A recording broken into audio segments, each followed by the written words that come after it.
I lost my grandfather. He's not like my blood grandfather, but close enough. And I did this shit with headphones for a reason, just so I could hear myself. Um, so I got my grandfather passed away, right? About 2 months ago. Probably one of the last funerals that we were eligible to have during COVID. My family paid a lot of money to have it. We had a funeral. So he passed away like on a Friday. He had I think he caught a colon infection, and due to everything that's going on, maybe understaffed, whatever happened, he passed away. Now, when that's my uncle called me. When he passed away, after that, 4 days after, my great grandma passes away. She's 97 years old. She passes away after. So the stigma in the air, and I always repeat it, but the stigma in the air is that he died before his time, and she waited all her life just to help him guide through heaven. Because if and not to say I believe in all that heaven shit and God, but I won't say that I don't. So if we're thinking about like that type of world, I would that's a beautiful story. I lived 97 years of my life because I know that when you died, you wouldn't know how to maneuver and you would feel alone. And I don't want you to be alone. Think about the romance. Think about if you didn't know that that was your fate, but later on you start to be believing of that. Before my great grandmother died, she said God should not allow people to live this old. Wow, power. God shouldn't allow people to live this old. So why did she? Think about what I'm saying to you. Why did she live that old? Let's go further. Not only why did she live that old, why did she die during that time after my I know a trauma hurts everybody different, but my great grandma was 97. She survived a brain tumor at 90. I'm sorry. She was calling me my uncle's name, Joey. That woman hasn't been there for a little while. I don't think she was really affected when my grandfather died. That wasn't her son. But the romance in it is to think that maybe she knew what it was, and this is why she had to. This is why she had to live the way she lived and had to die the way she died. So we go into the victim of all of this, my grandma. But my grandma is the victim of all this. Think about this. You lose the love of your life. And then 4 days later, you lose your mother. Now, this episode is a really special dedication for grandma. I give my grandma the utmost appraisal because she I don't know if she knows it. I don't know if she will ever know it, but she makes me feel inside that truly everything is okay. No pun intended. No pun intended. But yo, my grandma was not the apple of a man's eye for 40 years. I don't want to disrespect her. I don't want to say nothing like disrespectful, but let's just say she loved a man for 40 years while that man loved her, but that wasn't his woman. You see the difference in a man who's in a or a person who's in a committed relationship with somebody and a person who enjoys being loved by somebody. I the way I witnessed my grandfather, and God bless the dead, I could see that he honestly enjoyed my grandmother's loving. Yo, I can't sugarcoat it. His dick was probably the first dick I ever saw. Like, I'm not even gonna sugarcoat it, cause I remember vividly when I was 4 or 5 years old, living in Brooklyn, and he would come over in the evening times. I didn't know he owned a bodega or nothing like that. I know him coming over, and that's my grandpa. So he would give me money, and then disappear in my grandma's room for 2 hours, and then one day that little door peeked open, and I saw a rocket ship like that. it, it, I truly, I truly give a praise to this man. Like, regardless if who am I to judge? Who are you to judge? Who are we to say what love is? Nobody could really say what love is until they're in that situation or that stance, or nobody can tell you what the fuck love is or what the fuck your heart is supposed to feel. But nobody can tell you nothing. So who are we to judge? From an outside perspective, now as a grown ass man, I'll see it as a man that had to get what he had to get. He was a person that had to get what he had to get. He needed some type of structure, the way he built it, in order to satisfy his personal insecurities. But all the crazy stuff. My grandfather, I give you a little detail, a little background. I give you all this, like I said, no doubt on the man, because my grandfather had like over 6 kids, and that dude made sure that they were all good. So regardless of the fact, that man made sure everybody was good. But the magic in that, uh, peaceful bliss. All those 6 kids, my grandmother mothered none of them. My grandmother didn't have any of his 6 kids. So she was with a man for 40 years and didn't father none of his 6 kids. Think about this. Now, my grandmother had 4 kids of her own. My mom's father was the last one that left my grandma and thought my grandma would be all fucked up in the game, and she wasn't. She took care of it. My grandma used to work in a sweatshop, and she would sell drugs. Like, my grandma is so G'd up. I guarantee y'all grandmas have some G'd up story. And if y'all grandma don't have a G'd up story, then your life is probably boring. I'm sorry. I'm not like taking a plot. But if your grandfather, your grandma don't have a G'd up story, then you are probably a very boring person. And you are probably mad about it. And probably go get a girlfriend or a boyfriend. They have an in-law that they can tell you some really dope stories, because you have not been living yet. Until you get those fucking... Yo, my grandma sat me down. And she started to tell me about... Because I asked, how'd you meet my grandfather? How'd you meet... Like, she started to tell me.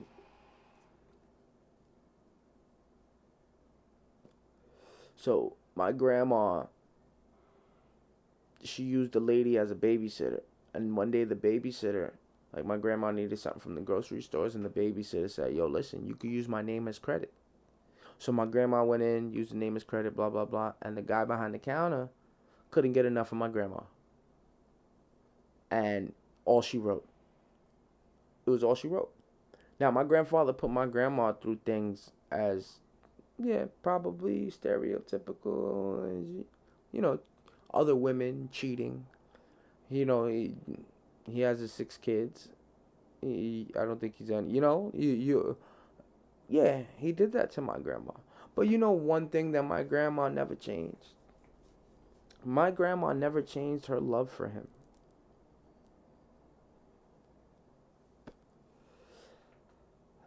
I think that is so remarkable.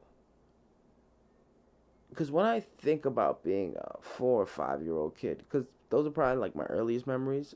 And then when I get a little bit of inference from my aunt or my mom, from my grandma, my uncle passed away, 36, no, 38, 36 years old, or 38 years old. And my aunt Cookie is like, she's an enigma. Ain't nobody know. But, from my mom and from my aunt, when you see the fruits of my grandmother's labor and I hear the stories about her, and such an amazing woman. She would never let a man, person, place, or thing come in between her or her kids.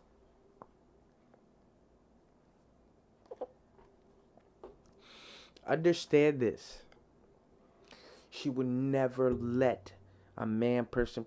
Yo, to the point where my grandmother used to ask the lady downstairs to watch the kids so she can go out with Emilio. Just so she could go out with my grandfather. And then after 2 weeks, my grandma said, yo, I had to cut it off. I said, why you cut it off? Because it was making me feel too good. But it was taking me away from my children. You hear this woman? 4 kids in Brooklyn. And we Spanish. He bugged out. My uncle's bugged out. There's a reason why he was dead. He's dead right now, right? Like, we bugged out. Yo, I got to be there for my kids. I can't be involved with you like this. Stay in love with the man. Love the man. But the fact that that man, yo, oh, boom, bar, yo, so mean. She let this nigga beat a man. Can't. She said, V said, don't say that word no more. She let this G be the man that he was. Now, I don't mean that in the sense that, like, if he's gonna fuck bitches and cheat on you and be a hoe, and I'm not talking about that. I'm not speaking about that.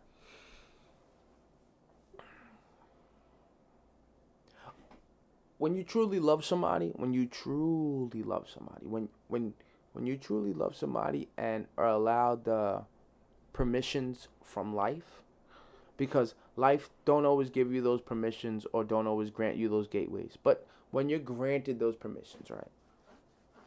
So we're gonna zoom into the future.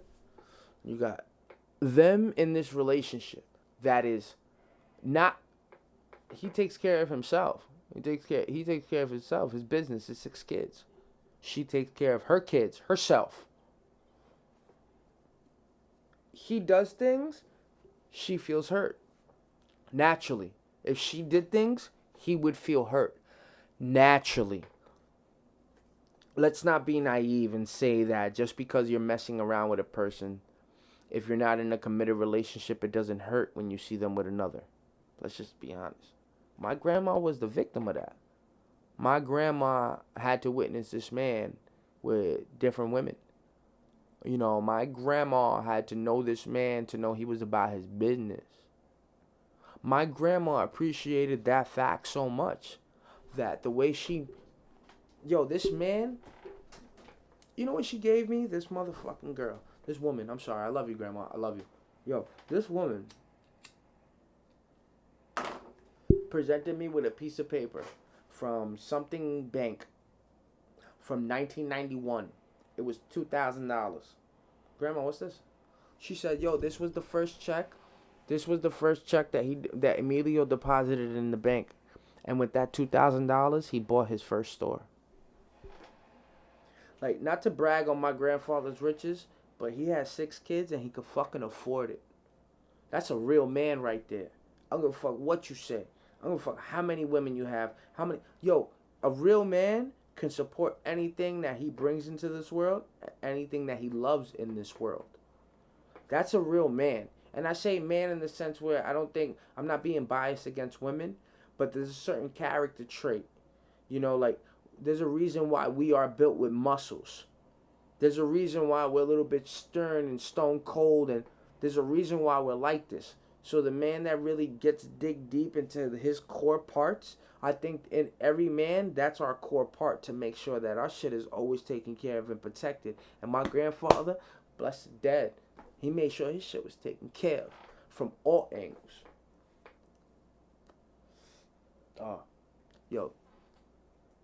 Not to sidetrack, but for the record, I moralize people like that. People that can take on the chin all the shit that other people dish to them because they have a belief in mind or because something's in their heart, that creates our greats. I hope you know that. That creates the V Hennies. That creates the GMC. That creates us. That creates all of us. I hope y'all all know that.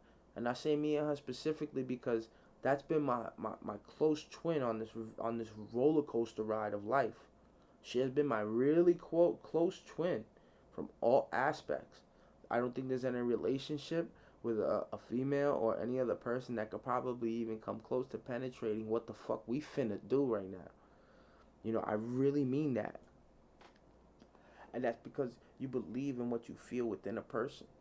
My grandma believed that she felt something within Emilio, my grandfather, that she's never felt before in her life and she never had to feel again. To be with somebody but not be with somebody for so long, you don't become cold to not being with them. You get angry and zealous and spiteful. My grandma is something of a nature that I don't think anybody would ever understand. Because I myself don't understand it. But I can go ahead and have some fucking peace with it. I can have peace with the fact she loves somebody so fucking much. And it was only the last 5 years that he said, I'm done. I want you to take care of me. Think about that, guys. Think about, ladies and gentlemen, let's think about this. You love somebody for 40 years. You put your all into them. You do what you can. You're always there for them, right? And sometimes, yeah, you're not always the great person, but that's because your heart's hurt. For the most part, though, you always there. You always have that door open for them. Finally, after 40 years of having the door open, they finally said, yo, can I come in?